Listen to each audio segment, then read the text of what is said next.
Well, as I remember it, I always remember hearing this passage of Scripture followed by a message or a sermon, some kind of Bible study of be prepared. That's the idea here, be prepared. I was so tempted to play that song from Lion King, and I guarantee, in fact, I think I have before, and I guarantee you there are lots of churches where they're doing that this morning. Be prepared from the Lion King. Probably the original version with Jeremy Irons, probably. But that's a great song about being prepared to do nasty things to other people. But it's a great song to remind you to be prepared. And that really is kind of where we've gone with the theme of what this passage, what this parable is about, right? But okay. There's absolutely nothing wrong with that. And it's good advice at any time. Ask the Boy Scouts. That's another one, isn't it? I mean, there's enough organizations and there's enough songs and there's enough things about being prepared. You'd think we could be reminded already. But here's a story. Here's a story about being prepared and how the wise are the ones that are prepared and the foolish are the ones that aren't. And how the foolish will get locked out of the wedding. There's so much wrong with this story. There's so much wrong with this story that if I told you this story and didn't say it was from the Bible and Jesus said it, you wouldn't believe Jesus would tell this story. Isn't there? You get locked out at the end. The bridegroom doesn't know you.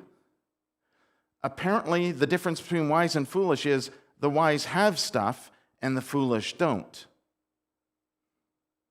And then the wise who have stuff won't share with those who don't.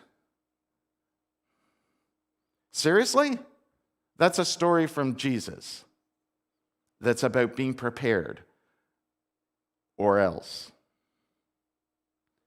you'll get locked out. Oh, and not just by Jesus, you'll get rejected by everyone else too.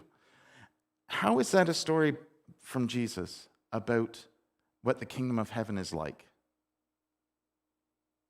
Well, just hang on a second. Let's look at it a little differently, maybe.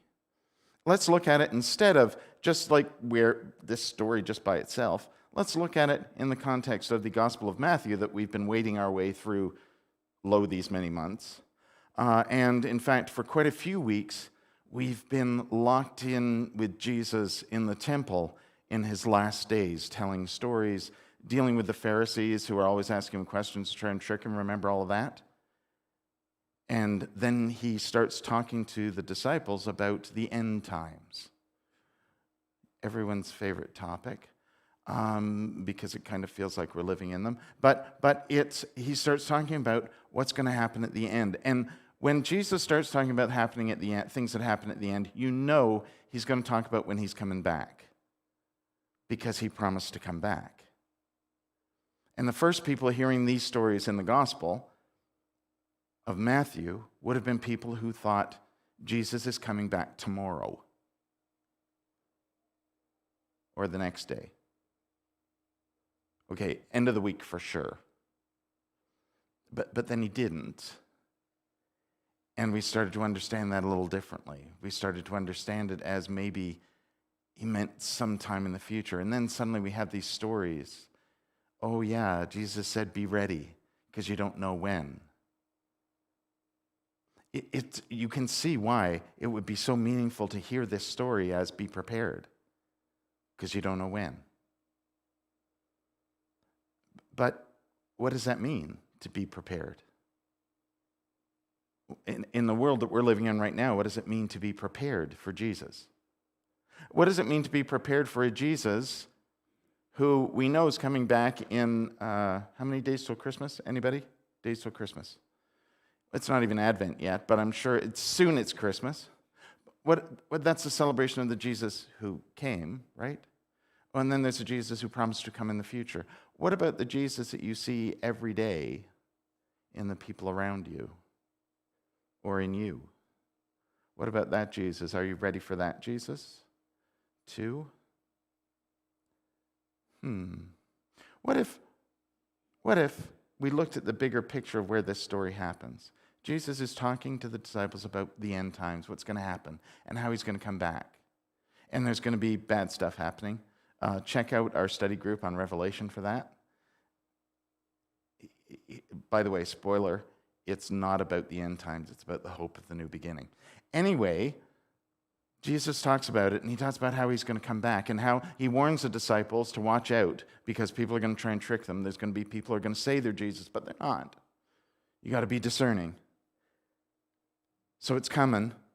I'm coming back. Be discerning and be prepared. Makes perfect sense. Great order. Okay. Again, what do you mean, Jesus? Be prepared. What if instead of looking at this story as how you're going to get shut out of the kingdom somehow if you're not prepared, and the difference between being prepared and not prepared is having stuff and not sharing it, by the way, what if instead we looked at that story as being about where we're at? In the context of him talking about the end times that are to come, maybe this isn't the end times, but we're on our way there. Maybe this is how we are. Think about this for a second. We do judge people on the basis of what they have. And what's enough is usually want, not need. The people who have more stuff are generally regarded to be more successful. They must be wise. And clearly the foolish are the people who don't have stuff, because otherwise they'd have stuff. Because you need stuff. I mean, how else will we know whether you're successful or valuable? You must have stuff. And then the people who have stuff don't always share with the people who don't have stuff, do they? In fact, it's very easy for us, we talk about this all the time when we talk about stewardship.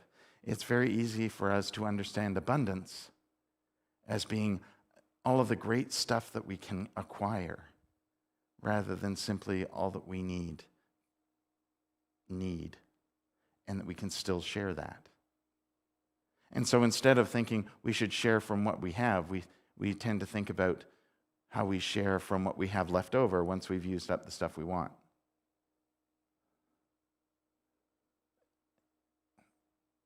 We don't share unless it's extra. That's exactly what happens in this story. The wise don't want to share with the foolish because then otherwise there won't be enough for everybody. Like there's not enough for everybody, clearly, and we're going to end up sitting in the dark. What's wrong with sitting in the dark? What's wrong with sharing the sitting in the dark part?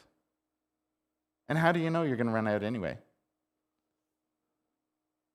Maybe there is actually enough. You don't know for sure, do you? But even if you don't think there is enough, what's wrong with sitting in the dark with somebody who's going to get stuck in the dark? I'm speaking metaphorically, obviously, or not. But the idea here is they don't want to share with the foolish because then there's not enough for everyone to still be sitting in the light. But then somebody's still going to get shut out in the... Oh, that happens at the end anyway, doesn't it? Somebody's going to get shut out in the dark. Left alone out in the dark. Why wouldn't you want to share? Even if you ended up in the dark, we'd at least be together. And maybe we wouldn't be in the dark. Maybe we would have enough. But they don't. They send them off, right? And so they go off to find... And here's honestly another issue with this story surely is that at midnight they go looking for someone who sells oil. They don't have 7-Elevens in this story. Where are they finding that? Probably not till the next day. So they come back, they're locked out. They're excluded. When did Jesus exclude people? I know what you're thinking. But it's not Jesus excluding people, it's the wise. Oh, it's the wise. Is it wise to exclude people? I don't think they're very wise at all. They didn't share, and then they excluded people. That's not wisdom. It's a lot of things, but it's not wisdom. But here's the part. Here's the part that really makes me think this isn't about Jesus at all. It's Jesus talking about us. You might think that this story about being prepared and being prepared for the bridegroom, clearly the bridegroom is Jesus. But the bridegroom comes in and allows them to lock other people out and then says, I don't know you. That's not Jesus. That's you and me, isn't it? How often do we do that? And it's not just a question of we exclude people intentionally. It's not just a question of I don't know you so you can't come in. It's not just that. It's the bridegroom doesn't seem to care that the others at the wedding banquet are excluding people. The bridegroom doesn't seem to care that there's a justice issue here and that they didn't share. The bridegroom doesn't seem to care at all and then acts like he doesn't even know them. And you know what? First century wedding, you'd know those people. You would. You'd know those people. Do you suddenly not know them because they're foolish? See, I think this is Jesus telling a story of this is like the other week we heard that story that Jesus said the kingdom of heaven's like this. Right? And then he talks about the vineyard and the people who were hired at different times of the day to work there. And then at the end of it, the owner of the vineyard pays everyone the same amount. Well, clearly it's a story about fairness. Sure, except the people who were hired first and worked the whole day are not going to be happy at the end of this story. So are you trying to tell me that the kingdom of heaven is not a happy place for everyone? Because not everyone's going to be happy or satisfied in that story. The same thing has happened here. The kingdom of heaven will be like this.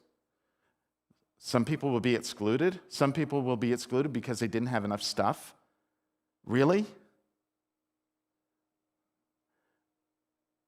But this is also the same Jesus who says, the kingdom of heaven is here. Or the kingdom of heaven is near to you and me. This is the kingdom of heaven. We can make it heaven. Not by excluding people, not by refusing to share with them, not by calling people wise and foolish based on what they have, not by ignoring what's going on around us, but by, being prepared to see Jesus. And how do you do that? Well, look in you. Jesus is in you. How do we bring the kingdom of heaven near? How do we make this be the kingdom of heaven with Jesus? Well, the Jesus that's in you. We have this one little story here that we just cherry-picked out of a bigger story and then went, oh, it's clearly about this. But what about the rest of the story? What about the rest of the story and how it impacts this one little piece? And the other way around. Maybe being prepared is acknowledging this is the world we live in. And that the life of Jesus is what shows us what we can do with that. Instead of valuing people on the basis of what they have and deciding whether they're wise or foolish based on what they've brought, how about instead we value people on the basis of them simply being people, being children of God? Because then you're already enormously valuable. How about instead of not sharing with people because they weren't smart enough to bring the stuff they need, how about we take care of them and show compassion and grace? That's the life of Jesus. How about instead of excluding people, we make sure the doors are always open and that everyone's not just welcome, but affirmed for who they are and offered a sense of belonging. A welcome that just doesn't just say fit in, it says who you are is important to us, come on in. And what if we didn't just stand idly by and watch all this other stuff happen, and instead involved ourselves, engaged these moments where we see an injustice happening, or a need for compassion, a need to find empathy in that moment, maybe even a need to be vulnerable in that moment. What if we prepared for Jesus by being that? What if we prepared for the end of things and the new beginning by helping to create that new beginning? That new world where as much as we want to say this is the kingdom of heaven, we know we're really not living into it, and maybe we can. Maybe we can. We've been living in a world for a while now, a very long while now, where it has become increasingly difficult to find compassion and grace, to find examples of leadership that show that show wisdom, true wisdom, not simply the valuing of people based on what they have, but because they're people. What if we remembered